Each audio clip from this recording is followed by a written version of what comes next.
Buen día, mi nombre es Carraigüen Chévez Gómez y les hablaré sobre los 10 factores específicos en el manejo terapéutico de la enfermedad o cirugía.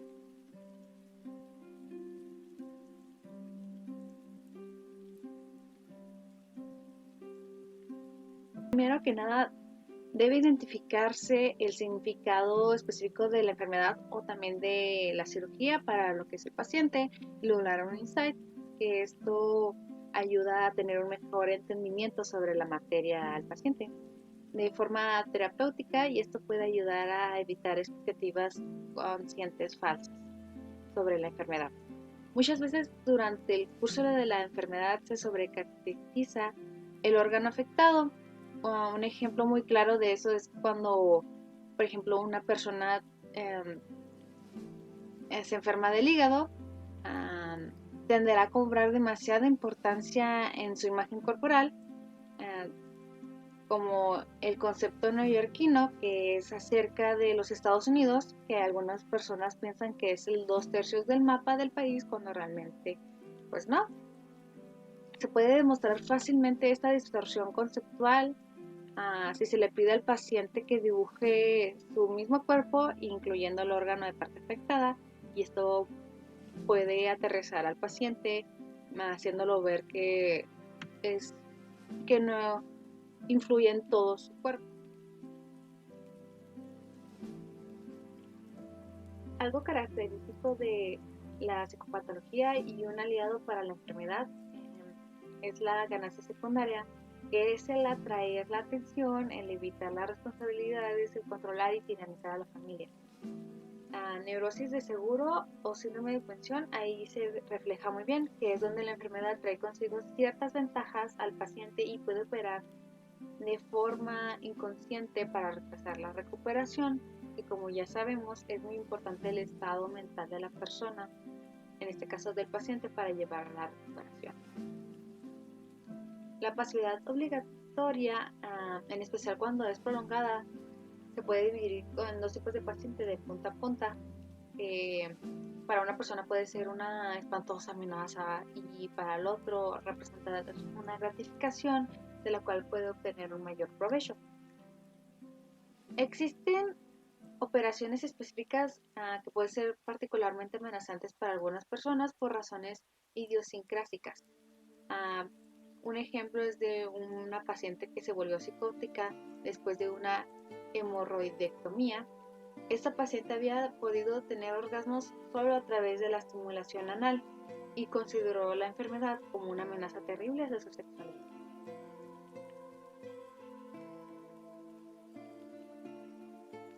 La estructura de la noción inconsciente, preconsciente o consciente uh, del paciente acerca de su enfermedad debe establecerse a través de la historia, con frecuencia mediante um, técnicas predictivas como lo es la prueba de dibujo de la persona. Cuando se ha identificado estos malentendidos, se puede iniciar el periodo de educación, porque un paciente educado con frecuencia tiende a ser más cooperativo. El no acatar la prescripción de fármacos u otro tratamiento que esté teniendo el paciente con frecuencia es el resultado de la falta de comprensión por parte de este.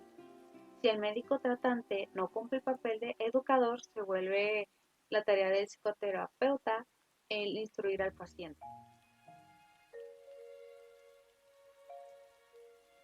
Es mejor no estar en pugna con el personal del hospital, o sea, si no tener problemas o algún tipo de roces. Por lo tanto, el terapeuta debe aclarar sus visitas profesionales ante la administración y como cortesía profesional con el cirujano e internistas asignados al caso. Si los cirujanos se encuentran especialmente preocupados por el estado mental del paciente, o si alguna vez han tenido experiencia propia con la psicoterapia, pueden tener un punto de vista relativamente conocedor acerca de la visita del terapeuta y saber que esta va a ayudar al paciente. Si otros médicos perciben al psicoterapeuta como un auxiliar, su papel se facilita. Para poder ser más efectivo, con frecuencia el terapeuta tendrá que familiarizarse con las particularidades de estados médicos o quirúrgicos especiales.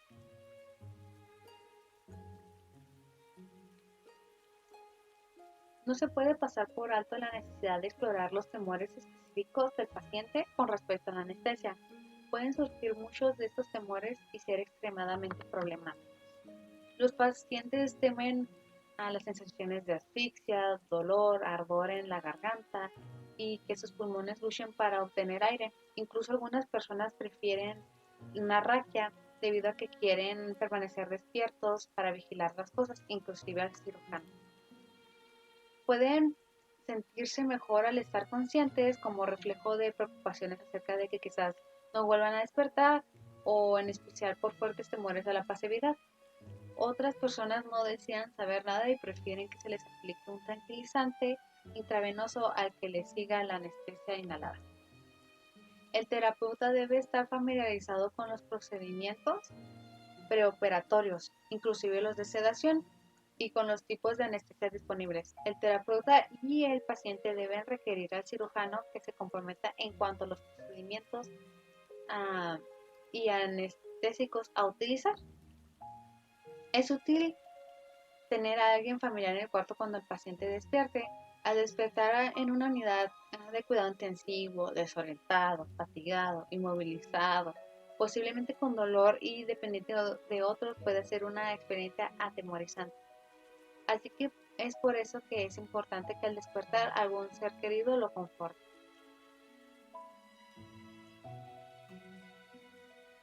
La muerte tiene diferentes significados para cada persona. Para muchos significa la soledad, ah, solo en una fría tumba. Para otros involucra envidia, de que los demás cosecharán placeres después de que el fallecido se vaya. Algunos tienen pavor a que los gusanos se los coman, otros que quizás los entierren vivos. El proceso de morir se puede temer como forma de tortura, principalmente por el miedo a la pérdida de control. En cada paciente que se preocupa por este temor particular hacia la muerte y morir, es esencial explorar el significado específico del temor. Por ejemplo, la persona que teme a ser enterrada viva, pues es a base de las ansiedades claustrofóbicas.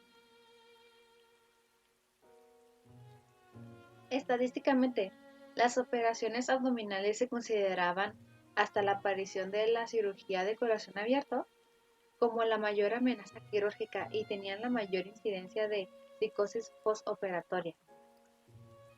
El terapeuta debe explorar las fantasías del paciente acerca de qué procedimientos se realizarán en la cirugía. De hecho, las amputaciones se encuentran al principio de la lista de procedimientos que precipitan a la psicosis, lo mismo que la diálisis y la diabetes. Con respecto a la diálisis, el que la propia sangre curse a través de una especie de aparato de lavandería es comprensiblemente atemorizante. La enfermedad o cirugía que involucra los órganos sexuales tiene un significado particular debido al especial papel libidinal, moral y social que representa la sexualidad. Las afecciones del pene y la vagina representan, por supuesto, una gran preocupación para los pacientes y su sexualidad. Los tipos de cirugía de los órganos sexuales estimulan reacciones bastante comunes, como por ejemplo una operación de la próstata generalmente despierta temores de impotencia, o por otra parte las operaciones de los senos con frecuencia perciben como amenazas a la feminidad de la paciente. La intervención profesional en el caso de un individuo con diagnóstico de malignidad en general sigue uno o dos procedimientos. El primero se le permite al paciente responder y adaptarse a su estado a su propia manera con ayuda del terapeuta, quien se esfuerza solo en aumentar su respuesta adaptativa del paciente. El segundo procedimiento se le aplica a los casos en el que el paciente no puede lidiar con la crisis monumental de la enfermedad terminal y presiente que tome el mando, aunque siempre debe poder sentir la presencia de apoyo del terapeuta. El terapeuta debe discutir con el paciente los avances médicos sin aumentar de forma inapropiada las esperanzas de supervivencia. Puede ayudar a educar al paciente acerca de la naturaleza de su enfermedad y así anticipar las preguntas del paciente y ayudar a aliviarle la ansiedad y a discutir las prioridades del tratamiento.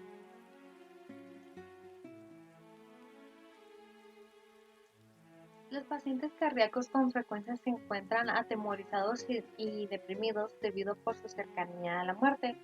Se les debe dar una comprensión y un pronóstico acerca de su estado, con tanto optimismo como sea posible, sin aumentar de forma inapropiada. Se debe alentar al paciente a seguir el programa de ejercicios que el médico le prescribió o asegurarse de que esto suceda. Muchos pacientes cardíacos se muestran reacios a hacerse exigencias físicas, eso porque sienten que es peligroso y dañino para sí mismos.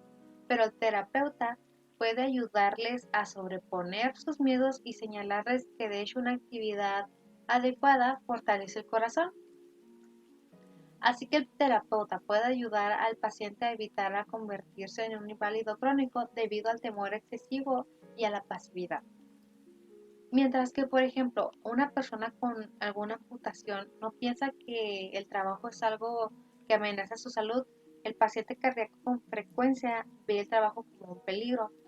De su miedo abrumador de que cualquier esfuerzo pueda cortar su vida, representa un problema especial dentro de la psicoterapia y en la rehabilitación, pero esto no significa que no se deba ser cuidadoso, ya que por otra parte, un paciente cardíaco con una necesidad defensiva de negar su enfermedad puede ser autodestructivo, como por ejemplo el paciente que insiste en cargar cosas pesadas y empujarlas.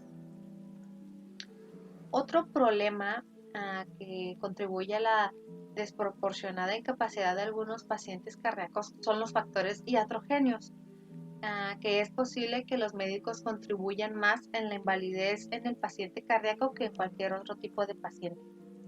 De hecho, es posible que proyecten a sus pacientes sus propias ansiedades de acuerdo a sus propias necesidades psicológicas y que aconsejen a los pacientes a que sean indebidamente restrictivos. Y esto hace que los mismos pacientes se limiten ellos mismos y que tengan más ansiedades y miedos.